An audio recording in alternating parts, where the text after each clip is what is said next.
अस्सलाम वालेकुम guys, welcome back to my YouTube channel Zubair Yusuf Mughal. उम्मीद करता हूँ आप सब खैरियत से होंगे। मैं भी अल्हम्दुलिल्लाह अल्लाह के करम से ठीक हूँ।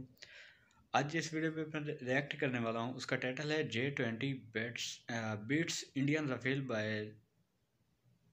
17-0 EX IAF chief with Chinese expert.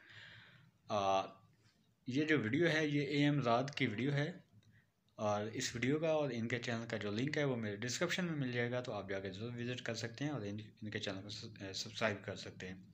काफ़ी इन्फॉर्मेटिव वीडियोस बनाते हैं जो कि मुझे तो खैर बहुत ज़बरदस्त और हकीकत पे मबनी लगती हैं। काफ़ी हद तक ये इनका जो कंटेंट होता है वो मेरे ख्याल में 100% ही परफेक्ट है। बिल्कुल करेक्ट न्यूज़ देते हैं। तो ये जो वीडियो है, वीडियो को स्टार्ट करते हैं बगैर टाइम वेस्ट किए और देखते हैं और अस्सलाम वालेकुम। इन्फॉर्मेशन वेलकम लेते टू हैं। वालेकुम इमराद। अस्सलाम। दोस्तों, बात आज हम करने जा रहे हैं एक रीसेंट ब्लॉकबस्टिंग खबर के हवाले से। और खबर कुछ यूं है कि Chinese J20 stealth fighter aircraft ने एक सिमुलेशन एक्सरसाइज के दौरान इंडियन राफेल एयरक्राफ्ट को 17 दफा शॉट डाउन किया। सिमुलेशन अच्छा। फाइट क्या होती है? ये बुनियादी तौर पर test and evaluatory sort of war game होती है। इसमें आपका जो दुश्मन एयरक्राफ्ट होता है वो सिमुलेट करता है, आप एग्जैक्ट उनके मुल्क में जाकर उनसे लड़ते, बल्कि मुख्तलिफ सॉफ्टवेयर की मदद से इस तरह की सिमुलेशन क्रिएट की जाती है कि आप हवा में हैं और आपके साथ आपका दुश्मन मुल्क का जहाज भी हवा में है, हाँ। या उसके अलावा आप ही की एयरफोर्स के कुछ एयरक्राफ्ट या दुश्मन मुल्क के एयरक्राफ्ट को सिमुलेट करते हैं, यानी कि उनकी तरह पोज करते हैं और इस तरह ये एक्सरसाइजेस कंडक्ट की जाती हैं। तो ओके। यहाँ चाइना क्लेम करता है कि 2020 में होने वाली एक सिमुलेशन फाइट में J20 एयरक्राफ्ट राफेल के खिलाफ 17-0 का मार्क अचीव किया था, यानी कि 17 दफा चाइनीज स्टेल्थ एयरक्राफ्ट ने इस फ्रेंच मेड एयरक्राफ्ट को डिस्ट्रॉय किया, जो कि अच्छा। इंडियन एयरफोर्स इस्तेमाल करती है और इंडियन एयरफोर्स का फ्रंट लाइन फाइटर एयरक्राफ्ट है। अब यहाँ ये खबर तो एक साइड पर, अब इसमें इंडियन साइड ये कह रही है कि ये खबर सच्ची नहीं है, चाइना ने अपनी PR के लिए इस खबर को फैलाया है। जबकि दूसरी तरफ चाइनीज एक्सपर्ट ये कहते हैं कि ऐसा होना कोई इम्पॉसिबल चीज नहीं है। हाँ हाँ, चाइनीज हो J20 सकता है। एयरक्राफ्ट एक स्टेल्थ एयरक्राफ्ट है, वो है ही नेक्स्ट जनरेशन का। हम्म। उसका मुकाबला एक फोर्थ जनरेशन के एयरक्राफ्ट या 4+ जनरेशन के एयरक्राफ्ट से अगर हम ये सोच के करें कि वो निचली जनरेशन का एयरक्राफ्ट इसको बिल्कुल आउटमैच कर देगा, तो ये बिल्कुल इम्पॉसिबल। तो इस कॉन्टेक्स्ट में चाइनीज एक्सपर्ट्स ये बिलीव करते हैं कि चाइनीज J20 एयरक्राफ्ट बिल्कुल आउटमैच कर सकता है राफेल एयरक्राफ्ट को। बहरहाल, सही। हम इस वीडियो में मुख्तलिफ जो इंडियन सोर्सेज हैं, मुख्तलिफ जो इंडियन एक्सपर्ट्स हैं, उनकी राय पर बात करेंगे और जो चाइनीज एक्सपर्ट्स ने राय दी है उन पर बात करेंगे।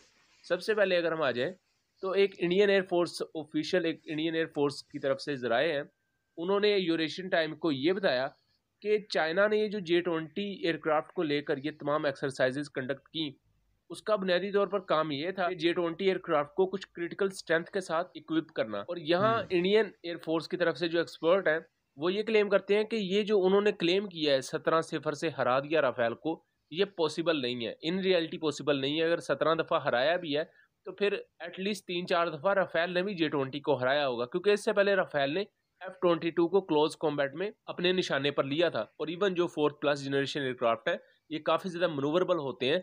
तो यहाँ एक हद तक सेंस बनती है कि क्लोज कॉम्बैट अगर होती है तो उसमें इवन 4th जनरेशन का एयरक्राफ्ट भी एक हद तक 5th जनरेशन हाँ, एयरक्राफ्ट जहरी को बात है। लॉक कर सकता है, कर अगर सकता है। पायलट उसका ज्यादा स्किलफुल है, अच्छा है। हाँ। और यहाँ अगर BVR फाइट की बात की जाए, जो कि आज के दौर में मॉडर्न वॉरफेयर में होती है, तो उसमें तो 5th जनरेशन एयरक्राफ्ट को एडवांटेज हासिल है। इसके बाद यूरेशियन टाइम एक और चीज कोट करता है कि चाइनीज मिलिट्री एविएशन एक्सपर्ट हैं फू क्यूनशाओ, उन्होंने चाइनीज स्टेट रन जो मीडिया है उससे बात करते हुए ये क्लेम किया कि J20 एयरक्राफ्ट की जो कैपेबिलिटीज हैं वो इसे इस काबिल बनाती हैं कि वो किसी भी वेस्टर्न एयरक्राफ्ट को आउटगन कर सकता है। यहाँ वो वाज़ेह तौर पर कहते हैं कि इसकी कैपेबिलिटीज पर हमें बिल्कुल इतना बिलीव है कि ये किसी भी वेस्टर्न एयरक्राफ्ट को, चाहे वो F-16 हो, वो राफेल हो, यूरोफाइटर टाइफोन हो, वो उसको हरा सकता है। सो इस कॉन्टेक्स्ट में वो कहते हैं कि इस पूरे के पूरे तनाजुर में देखा जाए तो J20 एयरक्राफ्ट का सिमुलेशन फाइट में राफेल को आउटगन कर देना, मात दे देना, ये कोई भी इम्पॉसिबल या सरप्राइजिंग चीज नहीं है। लेकिन यहाँ एक और बहुत ज्यादा अहम बयान आता है, वो है former Indian air force air marshal का। उन्होंने ये क्लेम किया है कि राफेल की जो कॉम्बैट हिस्ट्री है वो बहुत ज्यादा इंप्रेसिव है। अगर इस लिहाज से देखा जाए तो JF-17 की कॉम्बैट हिस्ट्री भी बहुत ज्यादा इंप्रेसिव है, इवन हाँ। राफेल से ज्यादा इंप्रेसिव है, क्योंकि JF-17 ने ना सिर्फ पाकिस्तान की तरफ से एयर टू ग्राउंड ऑपरेशंस किए हुए हैं, बल्कि उसने एक से तो ज्यादा दफा एयर टू ग्राउंड ऑपरेशंस किए हुए हैं। एयर टू एयर किल की हुई है एक ईरानियन UCAV को शूट डाउन किया था। बिल्कुल। उसके बाद नाइजीरिया ने इन एयरक्राफ्ट को यूज करके बॉम्बिंग मिशन सरंजाम दिए हुए हैं, जबकि राफेल ने अभी तक कोई भी ऐसा एयर टू एयर किल हासिल नहीं की। मिडिल ईस्ट के कुछ कंट्रीज में जाके इसने बॉम्बिंग की थी जिनकी कोई फंक्शनल एयरफोर्स है ही नहीं, जबकि पाकिस्तान ने F-17 को ना सिर्फ इंडिया के खिलाफ ऑपरेशन स्विफ्ट रिटोर्ट में यूज किया था, बल्कि ईरान के खिलाफ 2024 में ऑपरेशन मर्ग बरसरम 4 में भी इसे यूज किया गया था। सो ऑपरेशनल हिस्ट्री का जो कॉन्टेक्स्ट ये former Indian Air Force air marshal दे रहे हैं, मेरा ख्याल है कि वो किसी भी एयरक्राफ्ट की काबिलियत की बेस पर नहीं होता। हाँ, उसकी मार्केट को लेकर ज्यादा अहम होता है, उसकी कॉम्बैट हिस्ट्री क्या है या इस तरह की चीजें, उसकी PR को लेकर। लेकिन अगर किसी जहाज की काबिलियत देखनी है कि वो कितना ताकतवर है, कितना बेहतर है, फिर उसकी जो टेक्निकल स्पेसिफिकेशंस होती हैं, उसकी जो टेक्निकल मालूमात होती हैं, उन पर बात करनी चाहिए। बहरहाल ये भी कहते हैं कि J-20 is still in the inception stage while Rafale has been combat proven for 20 years in Iraq, Afghanistan, Mali, Libya and Syria। बहरहाल J-20 मेरा नहीं ख्याल को इंसेप्शन फेजेस में है, वो 150 से ज्यादा चाइना बना चुका है और उसके डिफरेंट वेरिएंट्स हैं।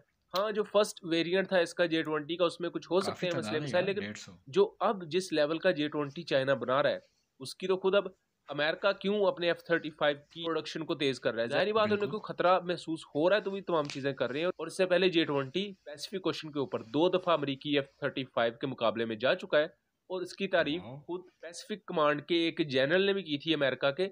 उसने कहा था कि जो J-20 को फ्लाई किया जा रहा था वो बहुत ज्यादा इंप्रेसिव था। ये अमेरिकन खुद तारीफ कर रहे हैं J-20 की। सो मेरा ख्याल है कि इस तरह उसे लो रेट करना ये थोड़ी सी ज्यादती होगी। यहाँ एक और अहम बयान आता है, वो farmer Indian air force chief BS Dhanoa का है। BS धनोवा इस चीज पर थोड़े से शक का इजहार करते हैं कि राफेल एयरक्राफ्ट बिल्कुल ही आउटगन हो गया J-20 से। एंड एक जाहिर बात, एक बेसिक चीज है कि 17-0 से हराना तो पॉसिबल शायद ना हो, लेकिन हाँ 17-3, 17-4 का मार्जिन जरूर हो सकता है और ये पॉसिबल भी है एक हद तक। BS धनोवा ये कहता है कि अगर राफेल की जगह Su-30 MKI भी ले आए तो वो भी इस हद तक सफिशिएंटली काबिल है कि वो J-20 पर टेक ओवर कर सकते हैं। बहरहाल Su-30 MKI इस वक्त जिस किस्म की प्रॉब्लम्स का शिकार है, उन्हें बेहतर तरीके से मेंटेन रख लिया जाए तो बहुत बात है, बजाय कि अब J-20 से उसको मुकाबला करवाने की बात कर रहे हैं। इस वक्त Su-30 MKI एयरक्राफ्ट मेंटेनेंस की कमी का शिकार है एंड ऑब्वियसली Su-30 MKI इस तरह के एयरक्राफ्ट के खिलाफ BBR फाइट में हमेशा डिसएडवांटेज में रहेगा, क्योंकि इसका RCS ही बहुत ज्यादा है। इससे एडवांटेज सिर्फ शायद उस सूरत में होगा अगर ये क्लोज कॉम्बैट में आता है, क्योंकि फिर Su-30 की मैन्यूवरेबिलिटी ज्यादा है, काफी फुर्तीला एयरक्राफ्ट है, तो फिर ये खतरा बन सकता है। तो ये वो तमाम स्टेटमेंट्स थी जो कि दोनों कंट्रीज के ऑफिशियल्स की तरफ से मैंने आपको सुनाई। फैसला आ गया, फैसला आपके सामने है। तो गाइज वीडियो आपने देखी, वीडियो अगर अच्छी लगी तो वीडियो को लाइक एंड शेयर जरूर कीजिएगा, चैनल को सब्सक्राइब कीजिएगा। तो इंशाल्लाह मिलते हैं नेक्स्ट वीडियो में, तब तक अपना और अपनी फैमिली का ख्याल रखिएगा। अल्लाह।